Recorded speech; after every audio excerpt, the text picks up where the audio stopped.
Bismillahirrahmanirrahim. Assalamualaikum Ibu Putri.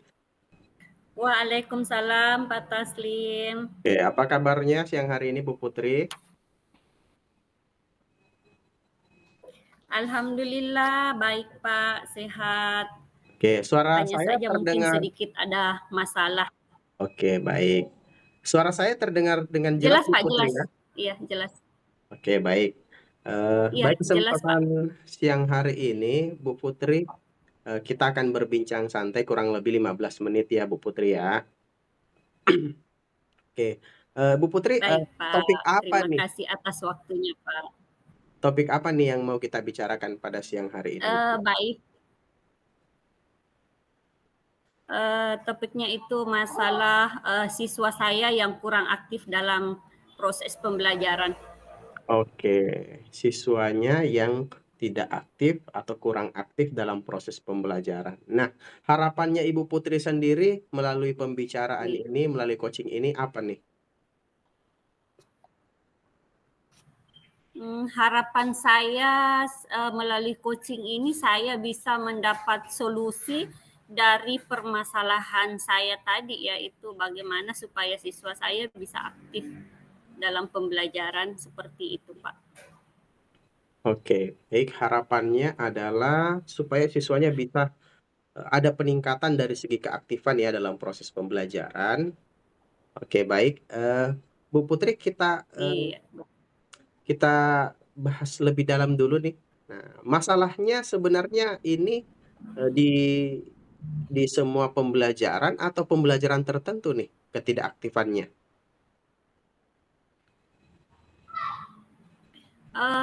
Pada dasarnya sih di semua pembelajaran, tetapi yang lebih mendalam lagi yaitu pada saat kegiatan literasi, ya, pada saat kegiatan literasi membaca ataupun misal mengidentifikasi isi bacaan. Oke, jadi secara umum itu ada, utamanya juga terlihat di bagian kegiatan literasi. Baik. Nah, ini Ibu Putri, gejala umumnya sendiri itu seperti apa yang Ibu Putri amati? Iya, gejala umumnya itu pada saat diberikan kesempatan, karena kan kami ada kegiatan literasi membaca 5 sampai 10 menit sebelum pembelajaran dimulai. Nah, anak tersebut kurang memanfaatkan waktu tersebut untuk melakukan literasi atau membaca buku bacaan yang sudah disediakan di pojok baca seperti itu, Pak. Oke, baik. Nah, Ibu Putri, peristiwa ini atau gejala ini Ibu Putri perhatikan sudah berapa lama terjadinya?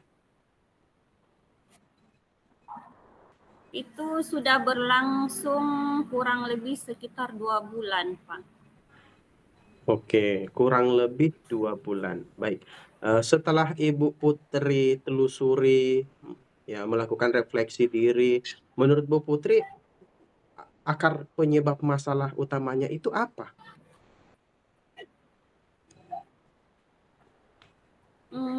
Setelah saya melakukan mencari informasi dan menelusuri penyebabnya, rupanya anak tersebut belum mampu membaca lancar.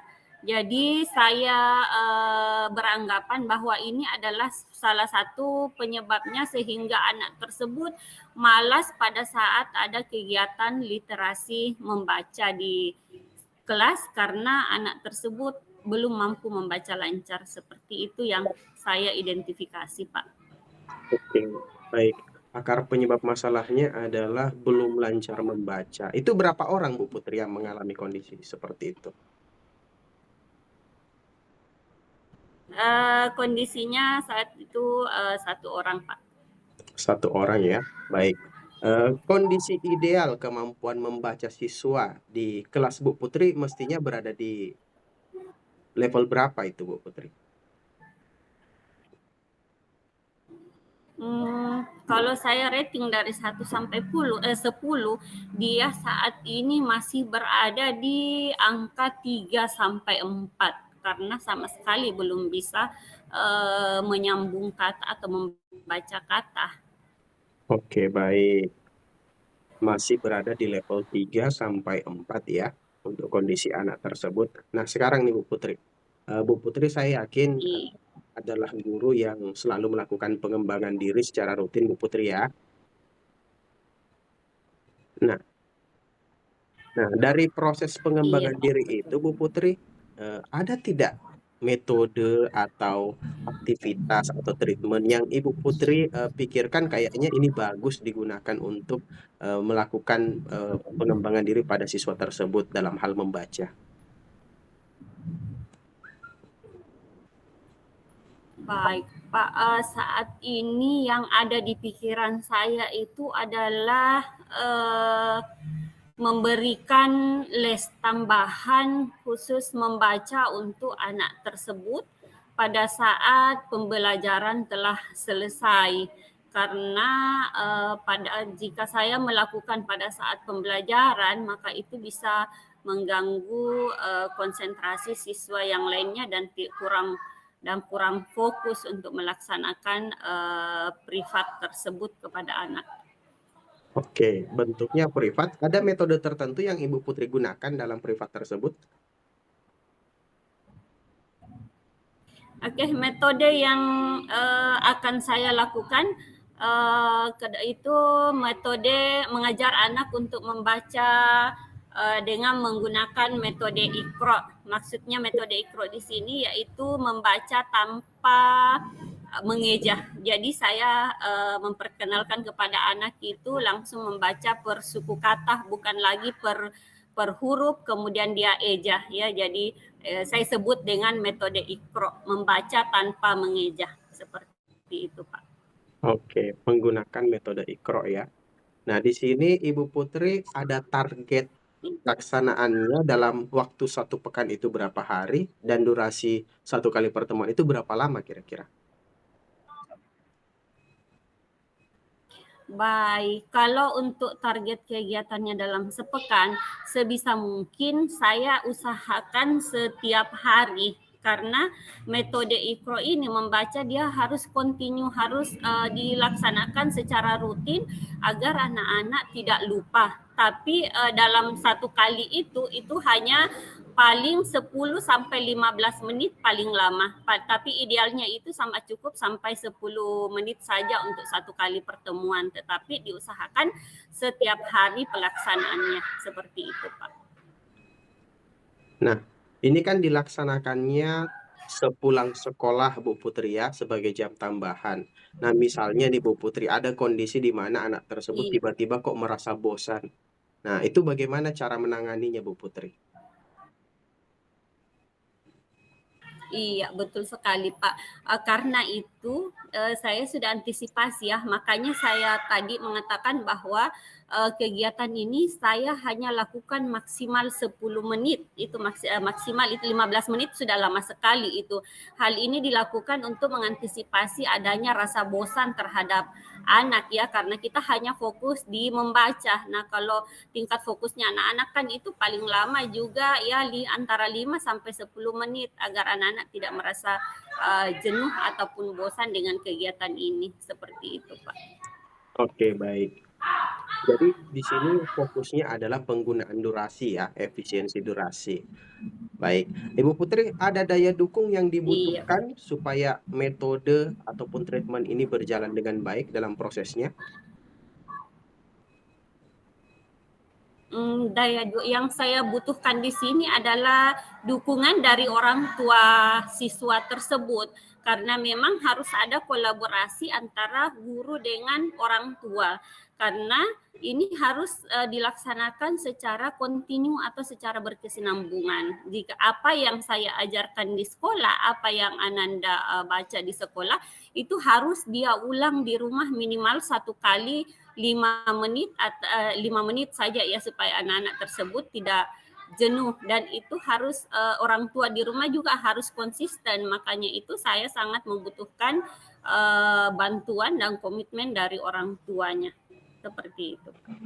Nah, di sini tadi saya garis bawahi supaya orang tuanya punya komitmen. Nah, ini treatment ke orang tuanya seperti apa nih Bu Putri supaya orang tuanya juga sesemangat Ibu Putri? Baik, jadi nantinya saya akan menyampaikan kepada orang tua supaya setelah pulang sekolah nanti meluangkan waktunya untuk mendampingi anandanya untuk melakukan membaca ulang dengan metode Iqra. Jadi apa yang sudah dia baca di sekolah dia akan ulang lagi. Jadi orang tua juga harus punya buku yang sama, kalau saya sebut itu buku baca, itu harus dimiliki juga oleh orang tua di rumah supaya dia bisa membimbing dan mendampingi anaknya untuk melatih atau mengulang apa yang telah saya ajarkan di sekolah. Oke, baik.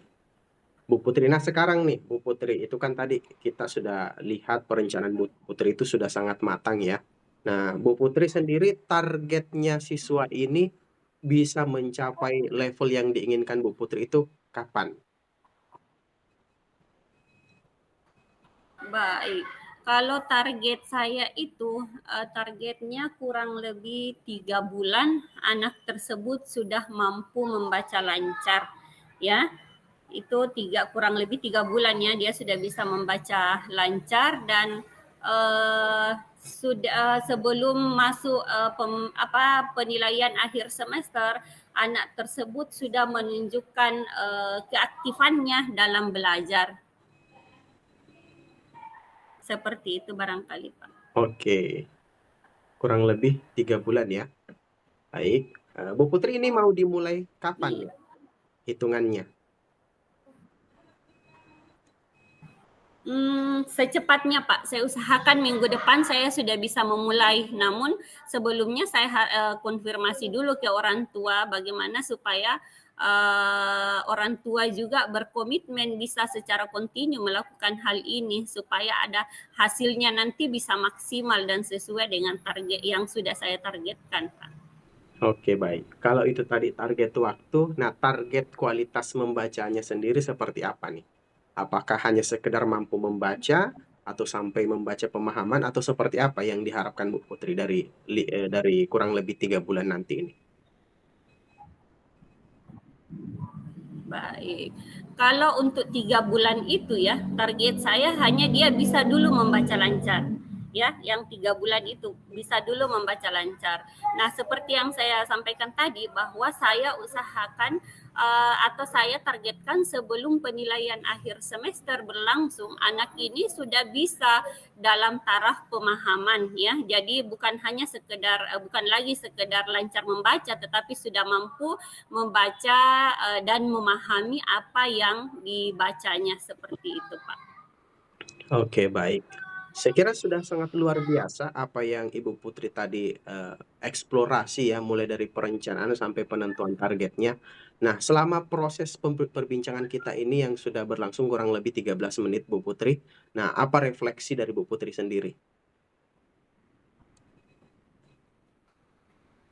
uh, Refleksi yang saya dapatkan itu alhamdulillah dengan berbincang sama Pak Taslim, alhamdulillah saya bisa menemukan solusi untuk mengatasi masalah ini. Saya bisa mengatur saya harus memulai dari mana, apa yang harus saya lakukan untuk bisa mengatasi masalah tersebut, dan juga mendapatkan menentukan target apa yang harus saya capai, dan perasaan saya lebih tenang, lebih lega karena sudah menemukan solusi dari keresahan saya selama ini. Oke, Seperti itu, Pak. baik, terima kasih Bu Putri. Saya juga merasakan hal yang luar biasa ya. Tadi mendapatkan wawasan baru dari Ibu Putri ya terkait dengan metode IKRO dan bagaimana cara Ibu Putri nanti mau membangun koordinasi dan komunikasi yang sehat dengan orang tua murid. Ya, saya kira pembicaraan ini sesuatu yang sangat sehat dan bermanfaat ya bersama Ibu Putri. Nah, Ibu Putri saya doakan semoga apa yang Ibu Putri sudah rencanakan pada kesempatan siang hari ini bisa dilaksanakan dengan baik dan nanti ditunggu kabar-kabar indahnya 3 bulan ke depan Ibu Putri ya. Baik Pak, terima kasih banyak Pak atas kesempatan yang diberikan kepada saya hari ini dan juga sudah membimbing saya untuk menemukan solusi dari permasalahan saya. Sekali lagi saya ucapkan terima kasih atas waktu yang diluangkan Pak Taslim untuk saya mendengarkan keluh kesah saya seperti apa Pak. Terima Oke, kasih. baik, luar biasa Bu Putri. Baik, setelah melakukan kegiatan praktik coaching ya bersama Ibu Putri, ya alhamdulillah ketika saya berperan sebagai coach, ya meskipun tadi ada kendala jaringan, delay jaringan, tapi alhamdulillah bisa lebih ada peningkatan dari segi penggunaan pertanyaan yang berbobot dari segi tahap identifikasi, sehingga tadi kalau dibandingkan dengan kemarin, pertanyaan identifikasinya mungkin belum lebih spesifik, belum lebih tajam untuk menggali permasalahan yang dialami oleh Koci. Kalau hari ini, ya karena mungkin juga sudah ada pengalaman dari basis itu, kita belajar bahwa ternyata tahap identifikasi ini membutuhkan lebih banyak pertanyaan-pertanyaan supaya kita mendapatkan banyak data dari Koci. Dengan begitu kita bisa membantu dan memberikan pandangan, mengarahkan pandangan Koci dalam menemukan solusi-solusi yang tepat melalui rencana aksinya. Apalagi dalam proses coaching itu sendiri kan, yang tugas kami sebagai coach adalah membantu menemukan. Bukan kami yang memberikan temuannya, tapi coach yang akan menemukan sendiri solusi dari permasalahannya. Sehingga dibutuhkan pertanyaan-pertanyaan yang bersifat menggali, bersifat mengeksplorasi di tahap identifikasi, sehingga coach betul-betul bisa melihat secara utuh bahwa oh permasalahan saya ini luasnya segini, dalamnya segini, sehingga saya bisa mendapatkan wawasan yang utuh. Nah, dari sini dia nanti tinggal diarahkan bagaimana dia bisa menemukan solusi dari permasalahannya sendiri. Seperti itu yang poin yang pertama. Ya, poin yang kedua, ya memang masih butuh banyak latihan lagi, ya karena tadi dalam proses selalu ada OT-nya sudah, OI-nya sudah, OR-nya sudah, TA-nya sudah. Jadi karena mungkin baru sekali dua kali menggunakan model Tirta ini, jadi selalu dalam pikiran saya ketika melakukan coach, oh tadi sudah T-nya, OI-nya lagi ini, OR-nya lagi ini, T-nya, OTA-nya lagi ini. Sehingga sifat naturalisasinya ya masih butuh ditingkatkan. Ya, mudah-mudahan nanti ke depan ketika turun dalam praktik asli di lapangan bisa jauh lebih profesional lagi. Karena seperti yang Ibu Putri sampaikan kemarin, ternyata ada tugas lagi di demonstrasi kontekstual eh, yang sifatnya juga melakukan praktik yang namanya coaching dengan model Tirta, alur Tirta. Jadi mudah-mudahan nanti di demonstrasi kontekstual pertanyaan-pertanyaannya jauh lebih berbobot dan alur Tirtanya sudah mengalir secara otomatis seperti itu dalam pikiran. Sekira itu refleksi saya Bu Putri sebagai coach dalam kegiatan sesi pertama tadi.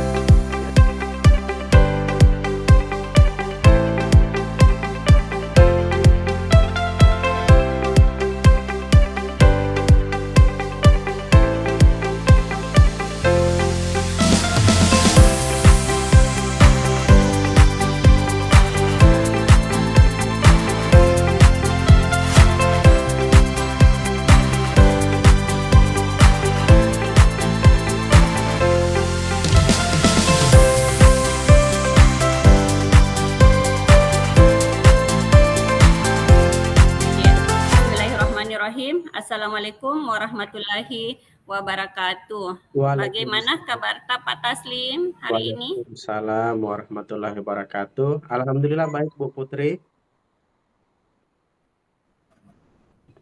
Alhamdulillah. Baik Pak Taslim, hari ini kebetulan ada waktu untuk sesi bincang-bincang hari ini ya. Nah, kira-kira apa topik yang Bapak ingin sampaikan di perbincangan hari ini, Pak? Iya, ini topik yang mau saya bahas seputar keresahan saya di awal-awal tahun ajaran baru ini, Bu Putri. Di kelas baru saya ini ada satu orang siswa yang menunjukkan indikasi slow learner, Bu Putri. Seperti itu.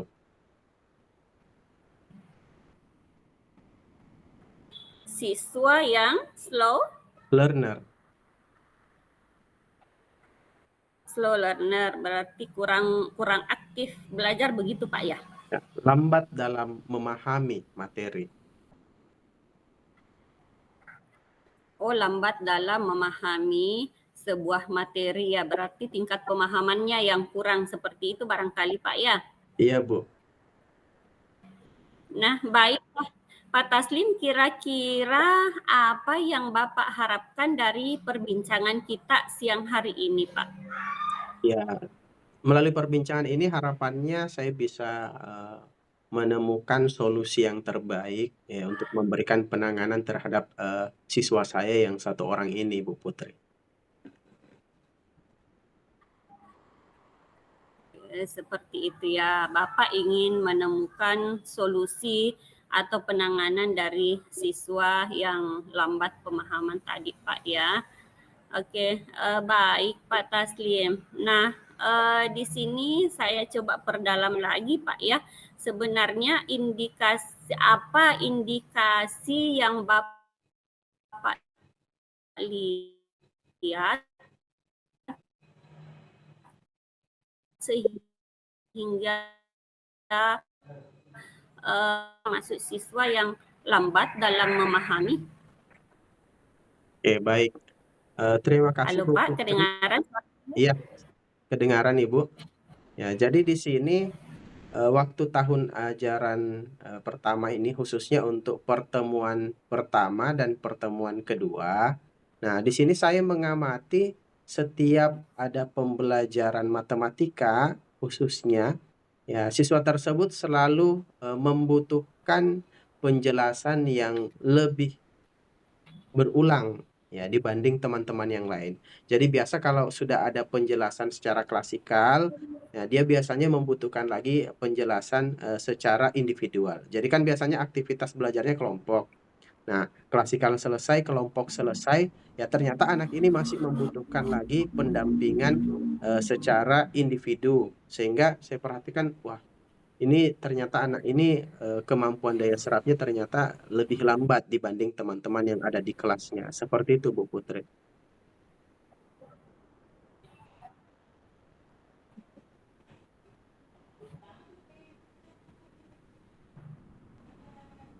Baik, Pak. Berarti permasalahan anak itu memang ya di sini lambat dalam hal pembelajaran matematika, lambat dalam memahami, harus membutuhkan lagi penjelasan tambahan seperti itu, Pak ya. Nah, kira-kira kalau Bapak rating, kira-kira tingkat kesulitan anak ini kira-kira ada pada level berapa, Pak ya? Ya, kalau saya rating dari skala 1 sampai 10, Bu Putri, anak saya ini sepertinya masih berada di level 4.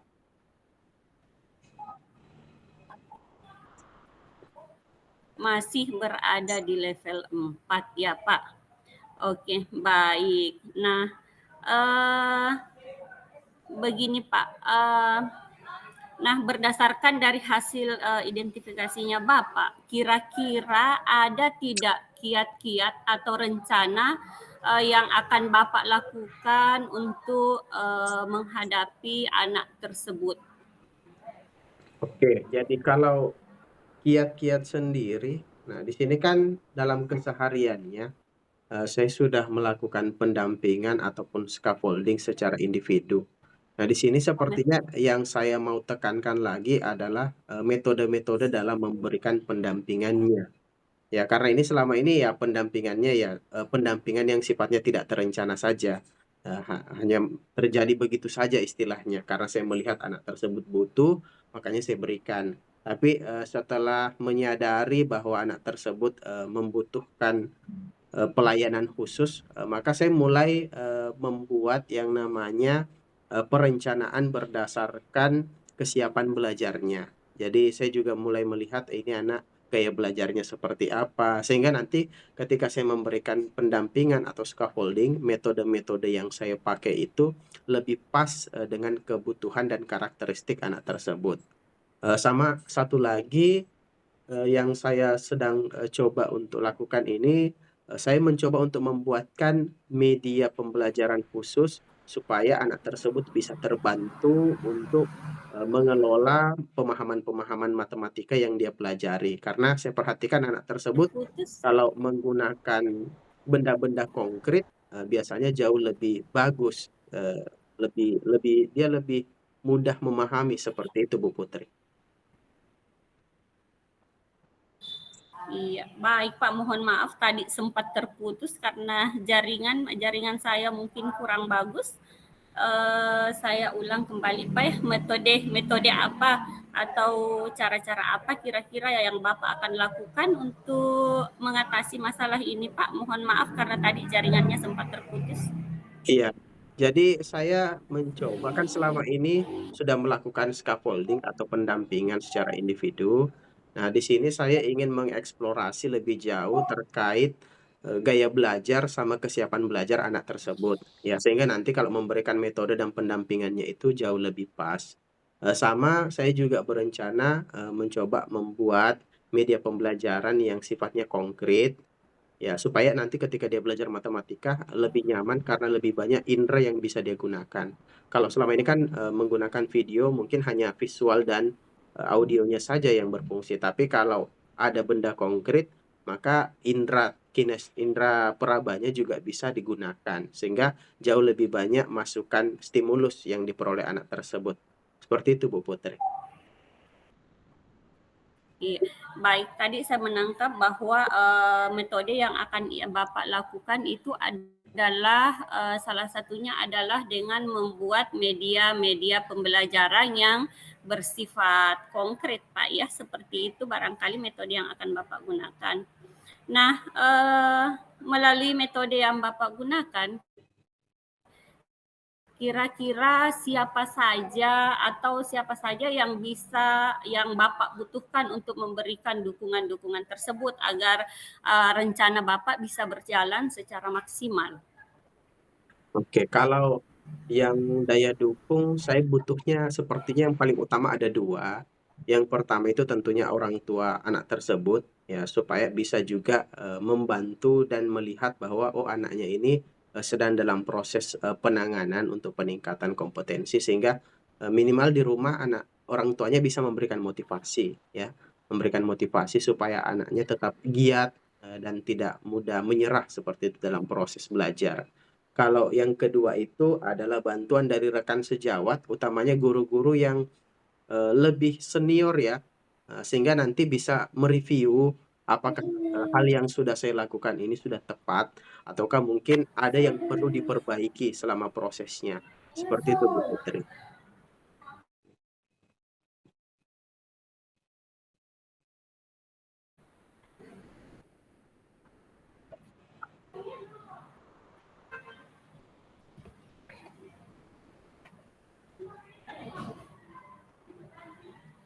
Oke, baik. Tadi saya menangkap daya dukung dari Bapak itu adalah daya dukung yang Bapak butuhkan itu adalah dukungan dari orang tua dan teman sejawat, Pak ya. Nah, kira-kira ada tidak hambatan nanti atau bagaimana kira-kira kalau misal ada hambatan, kira-kira bagaimana caranya Bapak untuk menghadapi hambatan-hambatan tersebut dari daya dukung yang akan Bapak butuhkan nantinya? Oke, kalau mungkin ada terjadi hambatan, misalnya prosesnya tidak berjalan dengan atau yang sesuai dengan yang saya harapkan. Nah, di sini perannya guru senior, ya, yang saya harapkan senior di sini dalam tanda kutip dari segi kemampuan, ya, untuk bisa mereview dan memberikan masukan. Jadi selain saya melakukan refleksi diri terkait apa yang kurang dalam prosesnya, saya juga membutuhkan sudut pandang lain, khususnya dari guru-guru senior tersebut, sehingga nanti ketika saya melihat bahwa oh ini nggak berjalan dengan baik, saya bisa melakukan perbaikan dari hasil refleksi dan hasil pengamatan guru-guru tersebut. Seperti itu Bu Putri. Iya, berarti ya banyak menggunakan di sini apa ya bantuan dari teman-teman senior ya atau rekan sejawat yang lebih senior. Nah, melihat dari rencana Bapak ini sudah sangat luar biasa ya dan semangatnya Bapak untuk kemajuan anak didik Bapak itu sangat luar biasa. Nah, kira-kira Pak, kapan Bapak akan memulai melaksanakan rencana tersebut? Oke, untuk perencanaannya sendiri, saya akan laksanakan menyesuaikan dengan jadwal pelajaran untuk pelajaran matematika. Biasanya itu kalau matematika ada 2 hari dalam sepekan, itu ada di hari Selasa dan ada di hari Kamis. Jadi nanti setiap hari tersebut itu akan dilaksanakan. Untuk kapan dimulainya, saya akan mulai pekan depan. Seperti itu, Bu Putri. Baik, berarti Bapak akan mulai pekan depan ya. Itu dilaksanakan setiap ada jam pelajaran matematika. Baik Pak, luar biasa. Nah, kira-kira targetnya Bapak kira-kira selama berapa lama untuk bisa mencapai tujuan dari yang Bapak inginkan? Kalau targetnya sendiri, kalau saya melihat dari kondisi awal peserta didik yang mengalami hambatan, kurang lebih butuh proses selama 4 bulan, Bu Putri, untuk jangka waktunya. Saya kira seperti itu. Baik Pak, luar biasa. Bapak menargetkan sekitar 4 bulan Pak ya untuk pelaksanaannya. Semoga nanti rencana pelaksanaan Bapak itu bisa berjalan lancar Pak ya. Nah, kemudian kira-kira apa komitmennya Pak Taslim sehingga target tersebut dapat tercapai sesuai dengan Bapak ya apa yang sudah Bapak targetkan. Ya, kalau komitmennya sendiri mudah-mudahan bisa kuat mental, ya, sabar, dan menjalani proses step by step. Karena ini jangka waktunya lama, ya. Kalau cuma sekali 2 kali mungkin orang bisa tahan, bisa sabar. Tapi kalau jangka waktu yang lama, saya kira itu butuh kekuatan mental yang kuat. Jadi mudah-mudahan diberikan kekuatan ya oleh Zat yang Maha Kuasa supaya bisa istiqomah melakukan proses ini. Seperti itu, Bu Putri. Masya Allah Pak, luar biasa Pak ya komitmennya. Semoga Bapak selalu diberi kesabaran dan kekuatan untuk menjalankan rencana Bapak dan semoga nantinya memberikan hasil yang maksimal ya. Saya doakan semoga 4 bulan kemudian targetnya sudah bisa tercapai dan saya nantikan kabar selanjutnya seperti apa Pak ya di setelah 4 bulan kemudian. Semoga semua berjalan lancar. Oke baik Pak, untuk hari ini cukup sekian perbincangan kita. Semoga apa yang kita targetkan dan kita Bapak Taslim rencanakan hari ini semua bisa tercapai sesuai dengan targetnya Pak. Dan saya akhiri dengan ucapan wabillahi taufik. Wassalamualaikum warahmatullahi wabarakatuh. Waalaikumsalam warahmatullahi Kemudian wabarakatuh. kita lanjut. Baik, mungkin kita bisa lanjut dengan refleksi Pak Dia. Baik, untuk refleksi dari perbincangan seputar coaching kita ini tadi, alhamdulillah saya telah dibantu untuk menemukan proses penentuan target, bagaimana cara saya menyusun step by step untuk menyelesaikan permasalahan seputar murid yang slow learner dalam mata pelajaran matematika. Dan tentunya di sini juga sangat membantu ya, karena memiliki teman berbicara itu bisa membagi yang namanya beban mental yang kita dapatkan saat kita mengalami sebuah permasalahan. Jadi dengan berbicara saja saya kira sudah bagus, apalagi kalau dibimbing juga untuk mengeksplorasi diri supaya bisa menemukan solusi yang tepat, sehingga ada kelegaan yang luar biasa melalui proses ini, sehingga di ujungnya saya bisa mulai lagi bernapas dengan baik. Oh, saya insya Allah bisa ya menyelesaikan permasalahan yang saya hadapi. Seperti itu, Bu Putri. Baik, terima kasih Pak.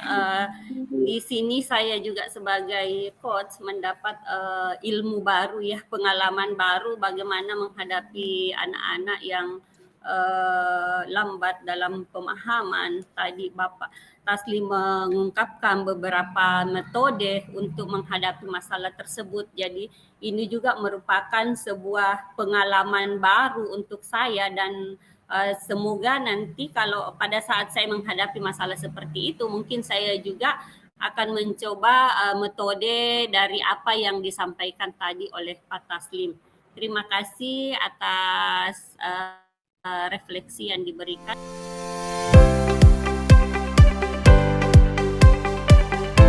Refleksi saya sebagai coach di sini tadi saya dengan adanya kegiatan coach ini membantu saya untuk bagaimana bisa mendengarkan secara full apa yang disampaikan oleh coach ya, sehingga saya bisa menuntun coach untuk menemukan solusi-solusi atau menuntunnya untuk menuntun coach untuk mendapatkan dari solusi-solusi permasalahan yang dihadapi.